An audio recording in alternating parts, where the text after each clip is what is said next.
Hello and welcome to another episode of Agency Automators. Today I'm joined by my brave co-host, Jordan Chu. What's up, dude? Hey man, how's it going, Noah? It's so good to see you, man. I can't even tell you. We're also joined today by our amazing guest, Jeff Coyle, founder of Market Muse. Before we jump in, I feel like we got to address the elephant in the room, Jordan. What's Yeah. going on? The date of this recording is Tuesday, February 23rd. And on February 19th, I was actually diagnosed with COVID. So it has been one heck of a wild ride these past few days. Yuck. Thankfully, I'm back up to 90%, knock on wood, Yeah. but it's been very interesting going through the whole quarantining, tackling all the symptoms. But really grateful and happy that I'm feeling a lot better and understanding things could be a lot worse. Yeah. Yeah, praying for your health and for everyone in your family too. Thanks, uh man. I appreciate it. yeah, I didn't want to go too deep, but I just felt like we had to address it in one way or another. Oh, okay, moving on. Jeff, Clubhouse, it's been so great getting to know you in Clubhouse. It's been a total hoot, and I think every conversation that I'm in with you, I get to respect you more and more, which has been really cool. I love your boundaries. you know, I want to make sure I can hear you. Yeah, how are you? Okay. Yes. Yeah. And Jordan, thanks for making this call when you're in that situation. I mean, I'm really feeling for you, and I've had a lot of friends go through it, and it's so I'm just so glad that you're here and we're going to be able to talk today, and hopefully it keeps going in the right direction. Of course, I appreciate it, Jeff, and I'm super excited to have you on. This is Thanks. some really exciting stuff you and the team have been working on. Yeah. Jeff, for folks who don't know you, can you take us a little bit through your bio? I know you're all content now, but you didn't necessarily start that way in school, right?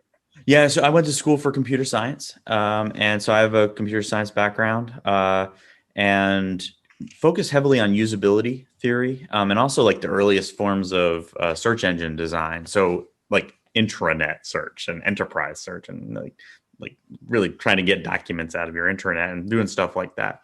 I've built a number of products in that space too, focused crawler-based search engine, ad servers, multiple ad servers, and quite a few other things, lead management systems, um, lead scoring systems. The first part of my career was spent at, after school. I actually started when I was a junior at Georgia Tech at a company called Knowledge Storm.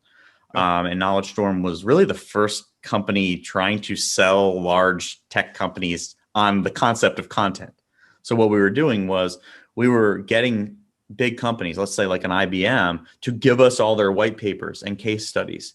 And then we were publishing them behind registration walls, hmm. right, to generate leads for them. And so then we would take all of that content and build out directories and solutions for publishers to have their own white paper directories. And it created kind of the first wave of ways that you can monetize content through lead gen for B2B. So we were acquired in 2000. And so I was the product manager, but I also managed all the traffic, search, and everything paid, organic A/B multivariate testing, if it involved the traffic going through the website, but also I, did things like I designed the admin for the back end, so I was doing everything that I loved there for a long time. We were acquired in 2007 by a major publisher, also a competitor at the Yeah. time, Tech Target, still an amazing business, over 1,000 employees, based in the Boston area, like your hat. And the, going into that, the cool thing about that, and I always like to tell this story, is they had 300 editors, right? And 1,000 content contributors, hundreds of websites. And I basically was brought in to lead the in-house team and really establish the in-house team, but also manage testing, A/B multivariate testing, all paid. organic and also design products, not like the community product. I managed social and community as well. So really just had a team and then continue to grow that team, and then also grow those network. The network's extraordinarily powerful. The thing that I learned very quickly, though, was that, we didn't have an editorial team, and then we did. A lot of the processes for content were manual, painful. Yeah. And interactions between SEOs and editors aren't natural, right? And so I worked really hard to establish manual workflows that would work in that environment effectively. Like, here's an example of one that doesn't. Send your most significant subject matter expert a list of keywords and say, put that in your content, right? Doesn't work, right? SEOs, we still trying, right? Doesn't work, right? So I did this keyword research, and it tells me something that gives me information without any data-driven reasoning that's better than what you thought we should write. And doesn't work, right? So I went on this journey of trying to figure out workflows that weren't me versus you. It was a team scenario. It was, we're all working towards the same goal. And around the tail end of my time at TechTarget, I met, because I was searching for them. I've had domains and business ideas related to topic authority, which we'll get into, I'm sure, for more than a decade, right? And I met somebody who built the original version of Market Muse, right? My co-founder, Aki Balog, and he began innovating on one of these workflows, topic modeling, basically saying, if I were an expert and I were writing a content item on a topic as if I was an expert, how would I build it? And that's the core of Market Muse. It's basically building content through the lens that which a subject matter expert would. And we've built all of our applications on top of that core concept. How would the most in the mix subject matter expert build this content item? And how many different workflows can we enable that are common pain points for writing teams and SEOs so that they work together? And the key is, that's the only way you can get stuff done in this world, is if those two teams work together to get to efficiency. And in the process, we've made solutions that, level up novices into experts in a day, stuff like that. It's just fun. But that's my story. I went basically from, hey, SEO is a thing in 1999, to doing it and building products around it to deliver leads, to being an in-house person for 8 years, to working for a private equity firm for a short stint with their marketing services org, to being a founder of a enterprise level content strategy platform. That's quite a ride. Yeah. So how does a computer science degree prepare you for all that? Or how did you educate yourself along the way? Because a lot of the problems that you were facing were process problems, I would assume. Yeah. And leadership problems. Absolutely. Gosh, that's an amazing question. I got lucky. I got lucky by having some mentors early on in my career that I'm still very close with, in every space that I wanted to work in. In user experience, my mentor, Alan Siegel, he's now still, he's the lead of analytics for all of CNN. And he had worked at IBM for some time. Also my manager for almost the entire part of my time at Knowledge Storm, and then into TechTarget. He remained my manager for over 15 years. Wow. And he is one of the wisest people that I'll ever meet. He ran the global team at IBM for 20 plus years as a consultative selling pro, product management savant. he still is running his own, specialized boutique agency after having left Tech Target. But yeah, his name's Jeff Raminger, if you want to check him out. So also, though, other people in that range, I mean, the team that started Knowledge Storm is a dream team. I mean, if you look at there isn't one person that isn't just slam dunking, and I just got lucky to be in the right place at the right time. Fun story about that, no one knows. I'll give it to you in 30 seconds. Yeah. I took a job at another company as an intern. Another company, it's actually a TV channel on still running right now. And the next day, the hiring manager from Knowledge Storm called me and said, are you not taking this position? Because we think you're going to be the head intern. And I was like, oh yeah, I'll take head that. Intern. I know. So I actually reneged on this company everyone knows. Yeah. Like to be basically a user experience programmer, to go build taxonomies and be a taxonomy manager as an intern and ontologies and taxonomies for Knowledge Storm, basically classifying content into a taxonomy, which, wow, how different my life would be if I didn't renege on that opportunity in 1999, 2000, right? Okay, Wow. So some of our audience knows what a taxonomy is and some don't. Right. And we're going to get into natural language processing and content generation. And so taxonomy is like super critical, right? So what is a taxonomy? So it's a hierarchical structure of concepts. So basically, if you have, when you hear the word, and by the way, I'm not going to give a dictionary definition on the difference between an ontology and a taxonomy, because there's a gentleman by the name of Seth Early from Early Information Systems, good friend of mine. He has a way better one. Go type in what's the difference between a taxonomy and an ontology.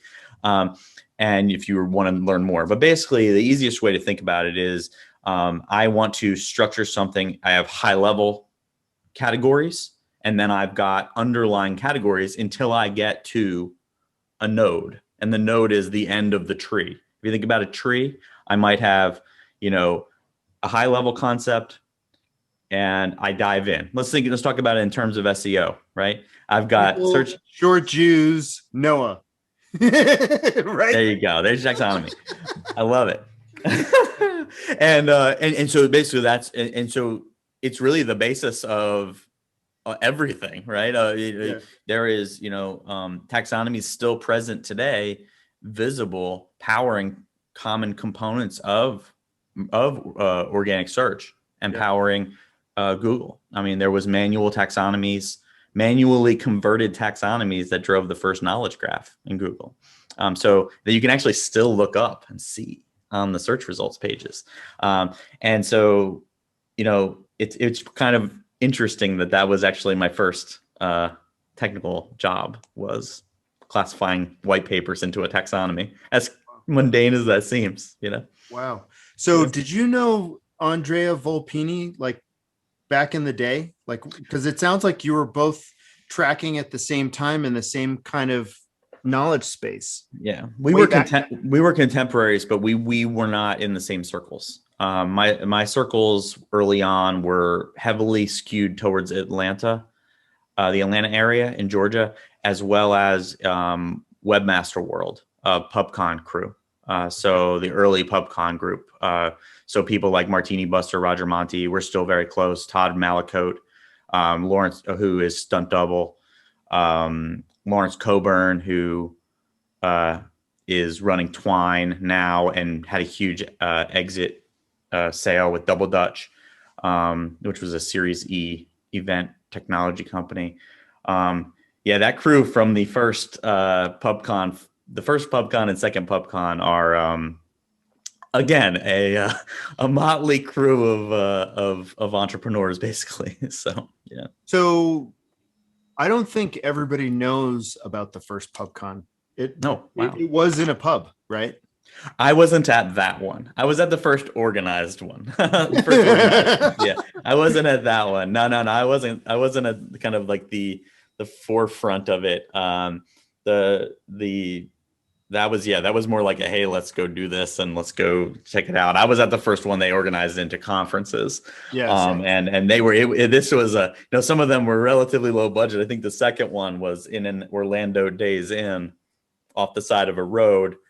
And the event was happening during a swingers convention, also in the same hotel. And that was crazy because there was, 300 SEOs and a swingers convention in this hotel. So yeah, if you ask somebody that was around in 2003, 2004, whenever that was, Yeah. they'll tell you some colorful stories. That's for Oh sure. my God. The key is that's the closest thing to Clubhouse. Yeah. We were talking, just to bring it full circle. That's the closest thing to Clubhouse. It's Yeah. the stuff that was going on after the event. I mean, that's happening every day in Clubhouse right now. It's that BS and the getting to know you stuff. I have found the platform to be amazing, and the ability to get to know you. Mhm. There are so many SEOs and folks who are working in tech that I've gotten to know. That's been just mind-boggling to me. We can get to that towards the end because that's pretty interesting. I think people in our audience should be on the platform, and most are, but not enough are. Right. I have been amazed over the past couple weeks with how you use data internally. You talked about multivariate testing. Mhm. You also talked on a couple of Clubhouse calls how you basically have visibility, like you've got the God view into everything that's happening in the platform. When did you sort of start thinking like, I need to know everything? And how did that manifest itself? Is that coming from you? Is that coming from your co-founder? Like, how did you guys get to that place? As far as building kind of an admin view or thinking about blue ocean content or using our data differently and, all of that kind of thing. Is that kind of where yeah. So, product management fundamentals, basically it's product management maturity is really a key aspect here. And when you're early on, you don't have those luxuries. You're guessing on hunches. And a lot of that, you don't have the ability to gather that data. But over time, when you're running a business, you're basically collecting questions about your business that you can't answer. And then trying to figure out how to. But I've always had the dream that we would get to the point that we would be able to use our data to say something no one else can. And that's key. I think that's key to marketing any business. It's commonly referred to as kind of blue ocean or product-led marketing or product-led content. And it's to say, and we do it pretty good, but there's another wave because we now are even more mature as a product. Another wave coming this year that I'm so excited about, which, I can tease a little, but I can't get it. But it's really the first time it's that industry expert lens that only you can communicate. So sometimes you see him, I'll give you the cheap version and the expensive version, right? The cheap version is, here's the list of top traffic getters, from our system. Okay, that's blue ocean. It's cool, right? Yeah. But then you look at something like G2, right? It's a matrix on every topic for every software company that catalogs them by their, momentum and their, that can only come from them because of their power. You look at someone like a Similar Web, speaking of COVID, right after that pandemic hits, they launch here's everything we know from our system about COVID in this beautiful visualization. That was amazing, right? So it's like it's making decisions that will allow us to be kind of in that blue ocean state. But from a product management position, it's because we care about the customers, right? I actually care about whether these customers are successful. Yep. And if we didn't have that, we'd be nothing, right? And so it's questions that lead to customer success and triggers that show that somebody is an expert in our platform, that they've fully adopted. You have to have all these views of this information. You have to have these milestones. Hey, they've clearly gone, or, sorry, but they've only adopted one workflow. And I know from my experience in watching teams that have only done one workflow that they cap out at a particular potential, but they also are risks that they may, not understand explicitly what they're doing, right? They may just only have, they're automatoning, and I don't want that, which would mean like they're going to do the same thing over and over again, and they're not going to improve over time, right? And that isn't what I want, right? And so it's run by necessity as much as it is by opportunity. Wow. Okay. So Jordan, I see your brain. I see you swimming. What you have a question? I guess like, oh man, how do you help these like one workflow users get to their aha moment, get to their power user moment? That's such a great question. That's just like the dream question. It's hard. But it requires this is why our most recent release, for example, brings ROI into the platform, because return on investment and potential drives a lot of change resistance or inertia or resistance of inertia. And change management. If there's multiple steps away or multiple orders away from revenue or my KPI, can be very hard. But change management is easier when it's directly connected to my return on investment. So that's one way, is to always try to understand the client's quantified value. How are they quantifying the value of using Market Muse in this case? And the easiest quantified value is a mature workflow, right? Because it's something I understand. It exists in the market. I have comparables. I forget who told me this story, but the first bread maker, right? First bread machine into the market.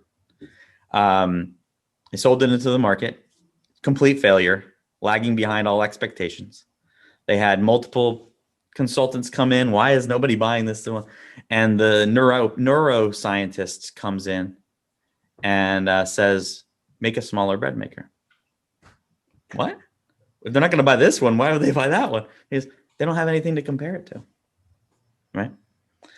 So that's a mature workflow versus an immature workflow. Nobody's ever seen it before, right? And that's what we're going through with natural language generation right now. We can get into that. No one's ever seen it before, so so it's like they're stymied. So in our case, optimizing content, updating content, making it more comprehensive is our mature workflow, right? 6 years ago, it was immature. People had never seen it before. It was like, should I do this? Why would I do this? This is scary.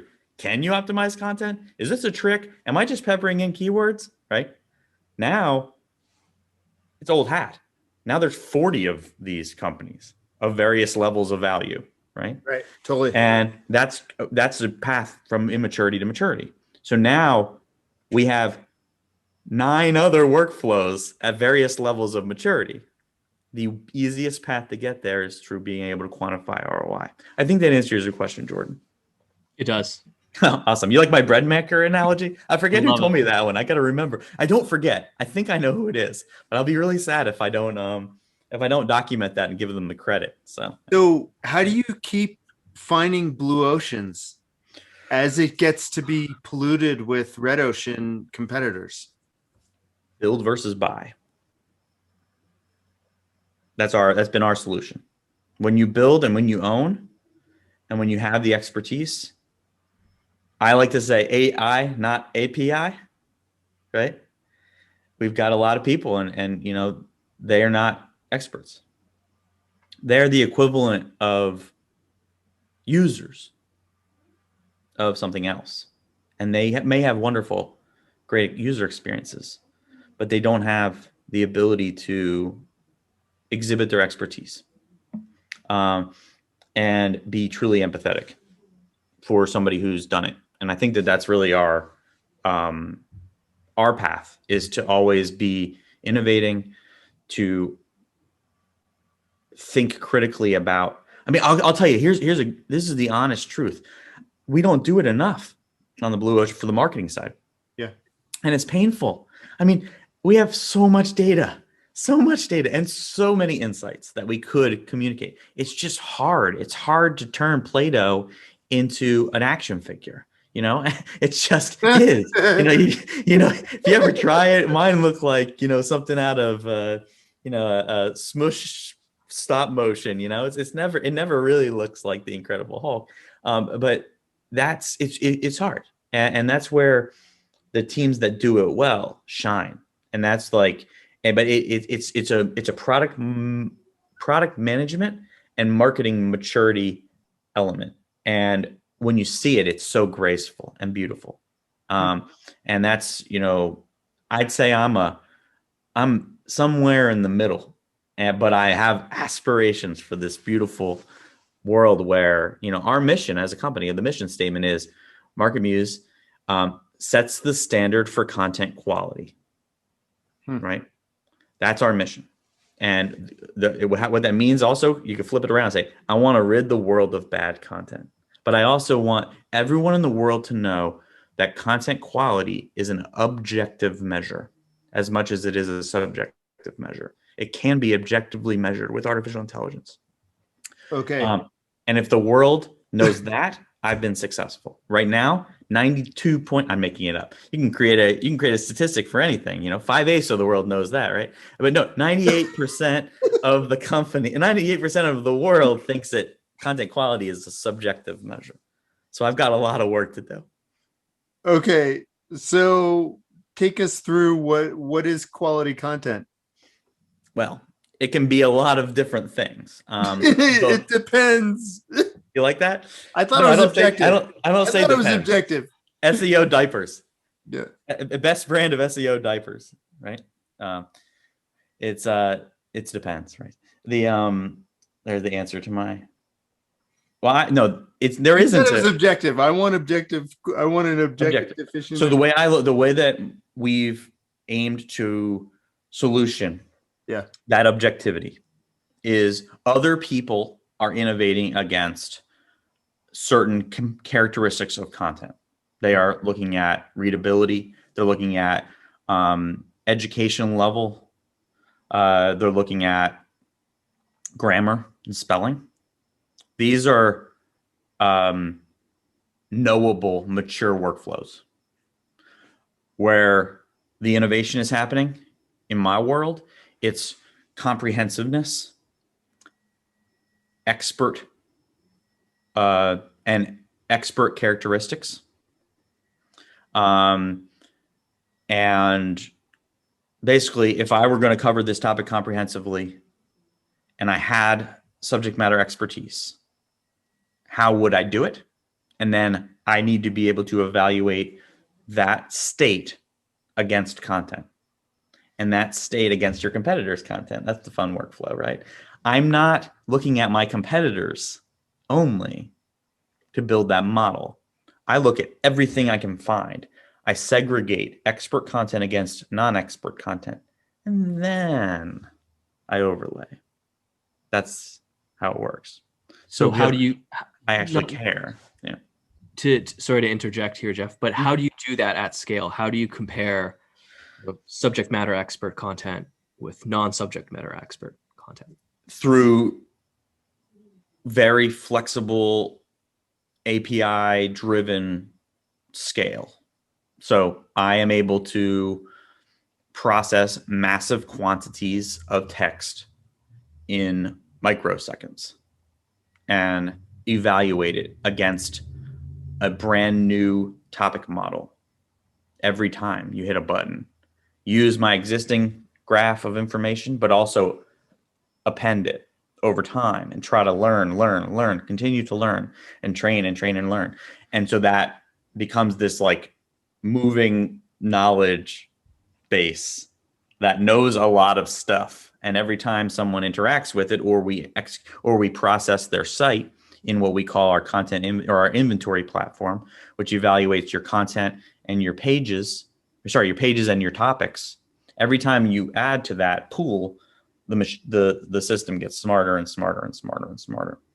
But then we're also able to tune that just for you. So we can give you personalized data to tell you things like, how hard will it be for me to rank on that topic versus how hard is it to rank on that topic?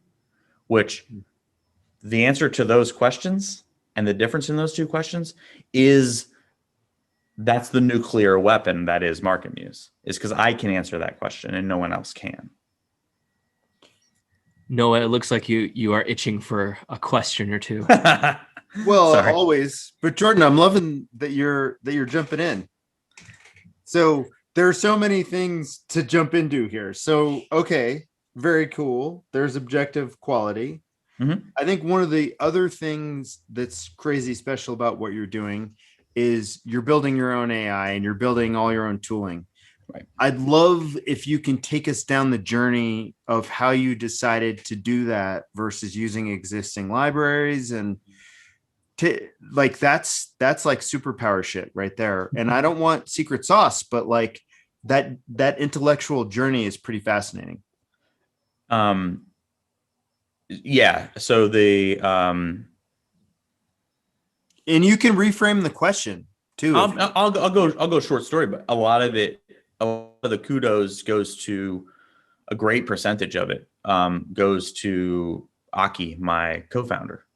He locked himself in a room nights and weekends, scientific venture basically, to build the first items, which are patented, by the way.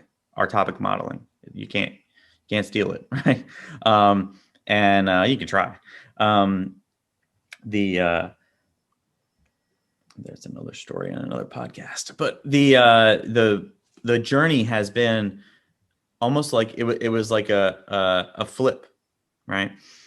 And we passed in, and I was basically the second person in who was into market, and I know the workflows, so I was selling. The first $N million worth of Market Muse were sold by me, all through consultative selling, not self-serve, not product-led growth.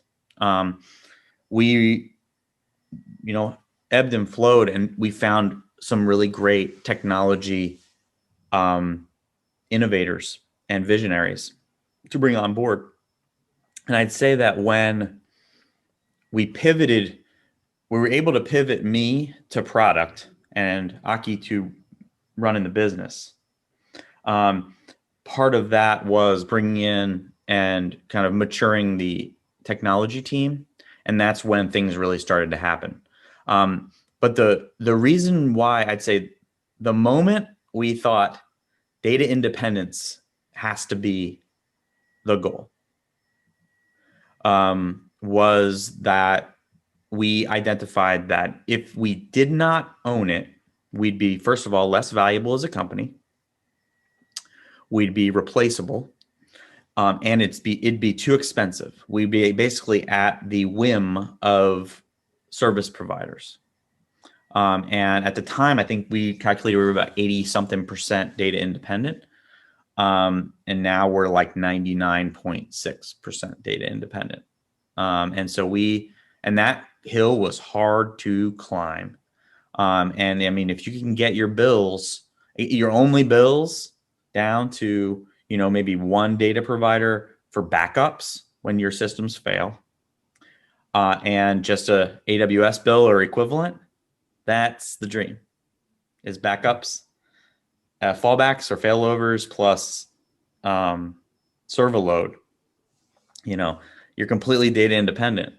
So that way you make your own destiny. And that was the dream. And we are there. And then, we've also made some acquisitions to facilitate that as well. We are at that 99.6%. There will be a day we're 100%, but until then, it's that's the journey. But that's why expense and value. A product-based company whose intellectual property only comes from does not come from their own data has a very low ceiling. So, am I hearing that in developing your AI, this concept of data independence drove you to not rely on other libraries for fear that it would make you less valuable and it would make you just straight up vulnerable? Is that right? Vulnerable, less reliable, vulnerable, but also um, much more difficult to tune for our use cases. And we are head set on this particular use case, content marketing, content quality for the purposes of generating traffic from organic search and engagement for all traffic paths, for omnichannel. And if we're using a library that is general purpose, we then have to put layers on it, layers on it, layers on it. And it's the issues with its origination of that library is, we are contingent on that. We went through those processes, by the way. We have gone down that road, and all the walls we hit were because of those decisions. There are things that we will buy when we determine that IP isn't valuable and isn't innovation. It's just technical debt. So technical debt, shit we have to maintain. Sorry, my language.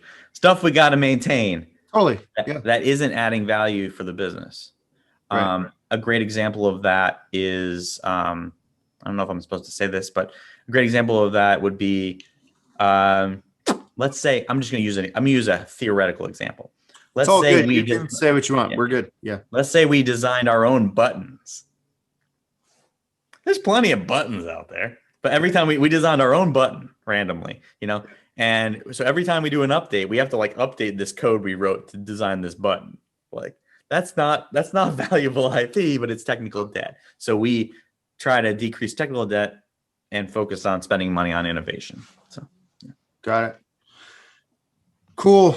I would love to see how the tool works because I haven't been in the interface, and I'd also love to see how a content brief is built and then how that interacts with first draft. Is that something you can share with us? Because I'm really stoked on first draft and the technology behind it. And I know that that's new for you, and that's pretty exciting stuff. Yeah. So what I'll do is I'm gonna give you 3 views. First of all, parlor game. Jordan, give me a topic that's relatively specific. Which bike to buy when trying to mountain bike? Oh, how about that? Shout out to Noah for the bike topic. Okay, cool. All right. So at the tail end of this, I will show you that manifesting. All right. But what I'll do is I'll show you the mature workflow coming back to our topic. So this is optimized. This was the first application. It was called Content Analyzer in its original form. And what this does is it allows me to paste in text right in here. And it's got characteristics, control bars, it's got WYSIWYG, it's got, all this type of stuff to score my content against the model that we talked about before.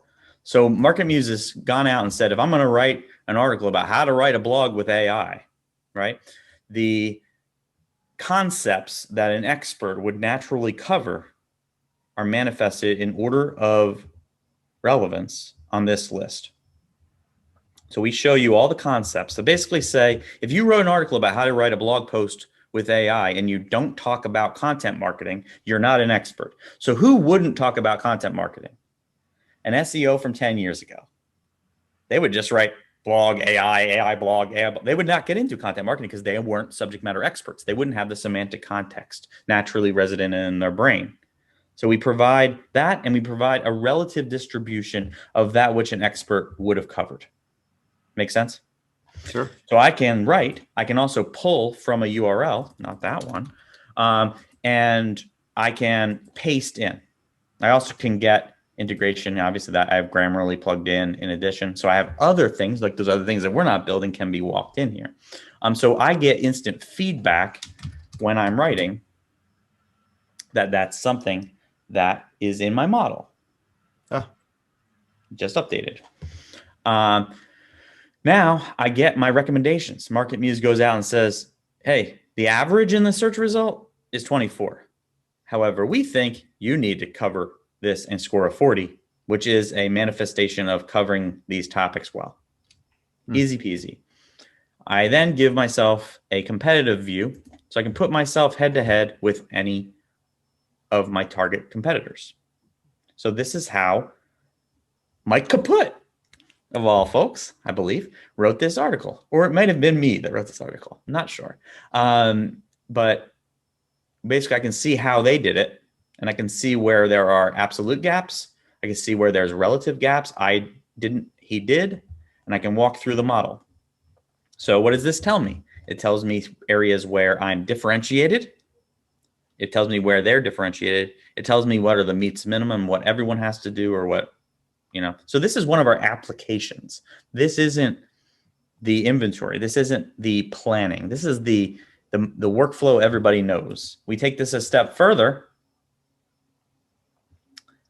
Punchline. And we also can compare to all of our competitors in one view. So if I'm covering which bike to buy when trying to mountain bike, here's the concepts that are important, and here's the today's search result. Okay, so if we were just looking at our competitors, this would be linear, and it would be ordered by like their usage and density, or things like that, like TF-IDF, which is the, you know, the fool's errand. But I have an article about that. TF-IDF, it makes you feel good, but it doesn't help. It's as much a dice roll as anything. So what this is telling me is blue ocean. I put blue ocean in a bottle here, Noah. These concepts are very important. But if it's a green or blue line all the way across, that's red ocean. Everybody, that's table stakes. Everybody's doing it. But when there's a lot of red, it means not everybody's thinking about these angles. But an expert would. So this is my way of differentiating while also being table stakes. Because it would make no sense for me to not talk about mountain bikes in this article. But comfort, hybrid, downhill, disc brakes, enduros, BMX, cross cycle, whatever that thing's called. What's the branch of mountain biking? It's C something, cross. Cyclocross, but that's cyclocross. Yeah, cyclocross. Yeah, hardtails, commuters. You know, so this really gets into the context, but it also gives me the ability to put myself against a competitor, head to head, right here. So I get the value of perspective, the value of what an expert would do, and then what the world has done. So I can figure out, do I attack this with one page or a cluster, etc. So these are our very common workflows. We also have workflows on internal linking, questions analysis, variant analysis, just looking at research. What is a content brief? Creative briefs, you know, so I can actually walk through this is the interface on the topic modeling platform. So you can actually just see that. I can export my topic models, just right? So this is kind of the core. So now I've decided on what I want to build.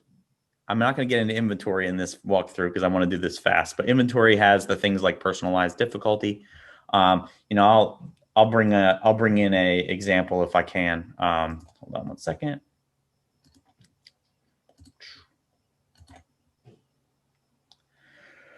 I will bring in an expert. So we have, you know, dashboarding relative to content scores. It tells you your strengths and weaknesses. Here's my high authority and thin content pages. Here's my power topics. Here's pages I need to order a brief to optimize this page. I have dashboards for topics I need to update. Choosing pages to optimize. What factors would I use for that? Right? Okay, thin content, low word count. Go update this page. Content strategist. Oh, this is on your own site. So you're eating your own dog food. Oh, we are the dog food eaters. We have dog food just like pouring out of our mouth. Super gross. That is absolutely true. And you know, I'll look at this one, right? This is a definition on gated recurrent unit. Okay. This is telling me this page is very powerful. So I can also dive in and do an on-demand audit of any page in my platform. I know the value of every page. I know the authority of every page. I can dive in and analyze all 300 topics that are related to this page. Word count, authority. This is my relative power, not just link. How much this exhibits expertise and tells the story that I'm an expert, right? I can see all of the topics that this page ranks for. I can understand whether I've covered them well or whether I haven't. See whether I have personalized difficulty. That's our metric for how hard it will be for us to rank, not just how hard it is to rank. That gives me my competitive advantage. I have an intent classifier. That's the best in the business. Looks at Google's favored intent. All right. I can look at the value of these words, topics, within the context of the value of the page. So I know the power of each page and every word within said page, but also the north end of potential value. So how much power, how much value could this word be giving to me on this page or my site? So I've got a page level auditing platform for every concept that I cover. So far, so good? Yeah. Okay, cool. I also do this at the topic level. I want to get into the intent classifier and how hard it was to build. And that's all. Oh my God, you don't want to know. No. But like, I know there's secret sauce, but like, yeah, I'll tell you. That was hard to build, right? Oh my gosh, years. Yeah. It didn't happen until we brought in some people who had specific skill sets. Got it. It's not as simple as it looks. Yeah. And I'll tell you why. I'll tell you why. So, look at this, right? How to get a Google Knowledge Panel. I'm number 1. Here's my authority on the topic. I have a dramatic unfair advantage. So, for example, in that situation, I should go write a cluster of content around other Knowledge Panel related concepts. So this is so actionable. It tells me explicitly how much money I need to invest, how many content items I need to build, and what my expected return on investment would be. And that's the nature of the predictability. All right, I'm going to wait for the intent. Is that cool? Fun? Yeah. Exciting? I can click into any one of these topics too, learn more about them. Related pages. How many pages do I have in that cluster? Look at all the topics. This is my topic model. If I'm going to cover getting a knowledge panel, here's some concepts that are blue ocean as I scroll down. Super fun. I can order a brief right here. This is what you asked for. I gave you all this other stuff just to give you what you asked for. I've also got my heat map here. So I'm number 1, and I also have the best page according to Market Muse. That's eating your own dog food. My head is exploding right now. Oh my gosh. So now I am talking about my brief. So imagine I ordered my brief. Construction technology. 42 in Market Muse. I need 4,000 words. Yikes, that's quite a large page, but I need it because your brief recommendations are personalized. What we tell you to do is not the same thing that we would tell CNN to do. All right, that's why the brief's special. You can do it yourself in the applications, but that's not personalized. You've got to do it with your own brain. The brief is questions that need to be answered, subheading recommendations, topic model, internal and external links. I also then build the outline for the writer. Same thing, but I actually walk through the sections. Take us into how it turns into first draft, because we're gonna be short on time, and I want to make sure. I know. That thing is amazing. Okay, so I've got my brief. I validate it. Here's the key. I validate the brief. So that means I want my page to exhibit these signals and have these structures. Very different from what you may believe can happen with natural language generation. So I've got all these guardrails and rules. I can pass that into the system and take all the data from the analysis of my site that I already have when I'm building the inventory. And now I can punch out first draft content. So this is an article written by artificial intelligence to hit the metrics of the brief we just saw. And I have it right in my editor view, and I can drag it in sections or in pieces right into here. And then I can evaluate it piece by piece to determine if I like it or if I want to edit it. This is very different than judging it. The human's natural brain judges it and says, ooh, I like this, or ooh, I don't like it. This seems not real, right? But when you have it in this format, it takes you into a phase of editing. And this is a 4,400 word generated draft that walks through the narrative that we requested in our brief, right? And so we can actually put these things in and then evaluate them. And so basically my process is that of an editor and an expander. But in the same view, I can watch myself climb in relevance. So I know when I've hit my target. And I know that it's met my goals as a business because I've edited the draft as I went, and I've made sure that it stayed on tone, on language, on structure. So if you look at this section here, this is our section on BIM. Walk through here. I can bring in sections. I can bring in the entire thing. How do you bring the whole thing in? Yeah, I can actually take the entire section in right here, import section. But can you take the entire first draft and pull it in? Yep. Mm-hmm. Cool. Yep. See, that's the BIM. And you can see it. But watch the cool part about this. It keeps me in line. Was BIM really relevant to this model? Right? Nothing really direct, right? Or did I have things that, added value or didn't add value? So I get things, these are the topics that really mattered and that, added to my scoring and things like that. So then I can always go back and look at my existing page. I can look at my brief for a point of reference. So it's really giving me that context. It's telling me how I'm doing, but it's doing it in a different format. What I feel, and we've tested this for 6.5 months, is that experience is the accelerator. The experience that isn't the accelerator is the one you're seeing on the major publications. It's, look at this page. It's written by AI. Isn't it cool? You're like, sort of. That's not the workflow. The workflow we're championing is, here's the upside potential of writing this page. Here's your competitive advantage. You make the decision. I want to write this page. Here's the outline that I validated from AI, from Market Muse's AI. I validate that. I'm the editor. That's what I want. In the world today, I would send that to my writer, right? But I'm going to send it into first draft now. Churn out that inspirational draft. I have the brief. I've got this inspiration. Now when I'm writing this piece, I may drag stuff in and tweak it. I may not. I may just write the whole thing with a point of reference. Bread maker, smaller bread maker. Nothing's worse than a blank page.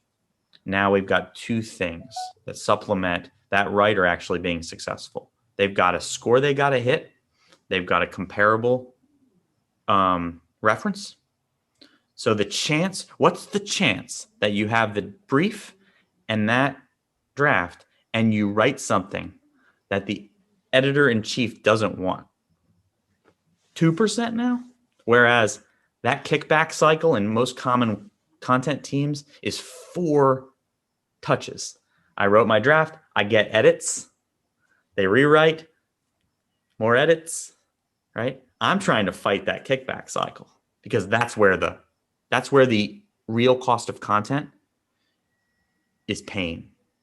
And that is the innovation here. The true cost of content, by the way, is 6 or 7x what you pay to a writing network because of the feedback cycles or more.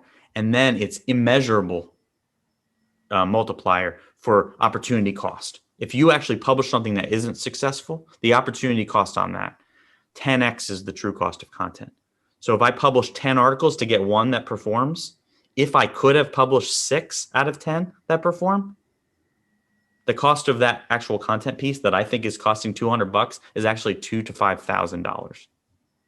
The cost of bad content is the scourge of every person, every agency, every company. And it's because of the opportunity cost and the review cycle and the perception of scale. And that's what we're focusing on. What's your analysis on how much time it saves?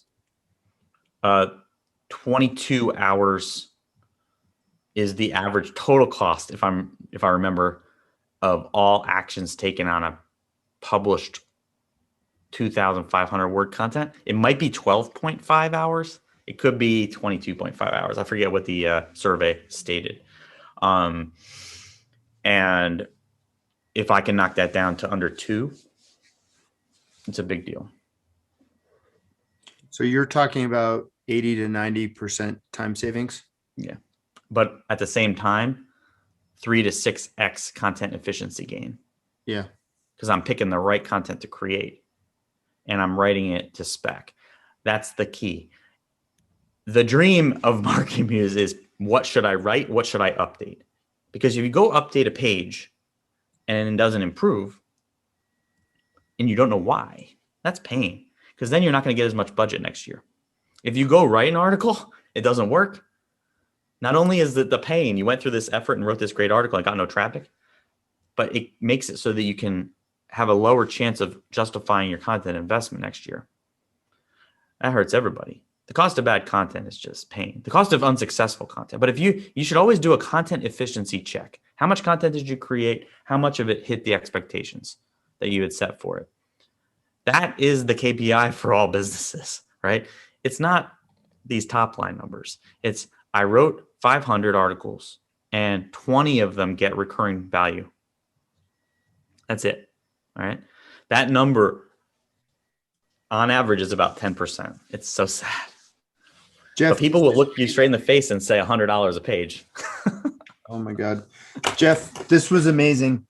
I wish some of our episodes go as long as an hour and 45 minutes, which is ridiculous. I wish they could be 22 minutes, right? But this has been really great. I wanted to know if there's anything that you wanted to mention, just sort of outside of Market Muse, anything that's really near and dear to your heart, like Rodeo, for example. Oh yeah, Rhodium, RHODIUM community. The site, I believe, is Rhodium Weekend, and it was based off of an event, a mastermind event. That's a community that's near and dear to my heart. I'm in the founders group. Definitely get connected with that. It's completely remote right now, with the hope to bring it back to live at the end of this year. But we will see how all of that goes. But that's one. It's just, if you're buying and selling websites. If you've got a side hustle that you dream to be your whole hustle, if you are an entrepreneur, it's an amazing source of kind of magical people. And it's meant a lot to my journey since starting Market Muse. So Rhodium, go check it out. They have a Facebook group as well as, you can sign up in that. I am just calling that out randomly. I don't normally talk about it, but it came up in our discussion before, and just a special group of people. So awesome. Really great. Well, this was a really killer episode, Jordan, right? Yeah.